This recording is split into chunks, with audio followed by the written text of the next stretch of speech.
എല്ലാവർക്കും നമ്മുടെ പുതിയ വീഡിയോയിലേക്ക് സ്വാഗതം.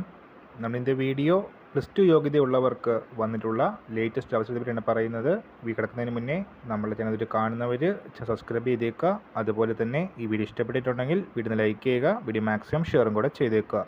+2 ഉള്ളവർക്കായിട്ട് നിലവിൽ 731 ഒഴിവുകളാണ് വന്നിട്ടുള്ളത്. തുടക്ക ശമ്പളം തന്നെ 35,400+ ആണ് ലഭിക്കുന്നത്.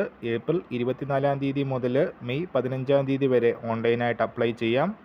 ഗ്രേഡ് സി പോസ്റ്റുകൾക്ക് 18 വയസ്സ് മുതൽ 30 വയസ്സ് ഒരു ഏജ് ലിമിറ്റും, ഗ്രേഡ് ഡി പോസ്റ്റുകൾക്ക് 18 വയസ്സ് മുതൽ 27 വയസ്സ് ഒരു ഏജ് ലിമിറ്റുമാണ് വരുന്നത്. അതുപോലെ തന്നെ SC/ST OBC വിഭാഗത്തിന് റിലാക്സേഷനും ഏജിൽ ലഭിക്കുന്നതായിരിക്കും. 100 രൂപയാണ് ആപ്ലിക്കേഷൻ ഫീസ് വരുന്നതെങ്കിലും SC/ST വിമൻ കാൻഡിഡേറ്റ്സിനൊന്നും ഫീസ് ഒന്നും അടയ്ക്കേണ്ടതായിട്ടില്ല. സ്റ്റാഫ് സെലക്ഷൻ കമ്മീഷൻ്റെ വെബ്സൈറ്റ് വഴി അപ്ലൈ ചെയ്യാം. ജൂലൈ ഓഗസ്റ്റ് 2026 തന്നെ എക്സാമും ഉണ്ടാവും. 731 സ്റ്റെനോഗ്രാഫർ ഒഴിവുകളാണ് വന്നിട്ടുള്ളത്. സെലക്ഷൻ നടക്കുന്നത് കമ്പ്യൂട്ടർ ബേസ്ഡ് ടെസ്റ്റിൻ്റെയും അതുപോലെ തന്നെ സ്റ്റെനോഗ്രാഫി സ്കിൽ ടെസ്റ്റിൻ്റെയും ബേസിലായിരിക്കും. കൂടുതൽ ഡീറ്റെയിൽസ് അറിയാനും അപ്ലൈ ചെയ്യാനുമായിട്ട് SSCയുടെ ഒഫീഷ്യൽ വെബ്സൈറ്റ് ചെക്ക് ചെയ്യുക. ഈ ഒരു കാര്യം നമ്മൾ ഇന്നത്തെ പുതിയ വീഡിയോയുമായിട്ട് ഉടനെ കാണാം.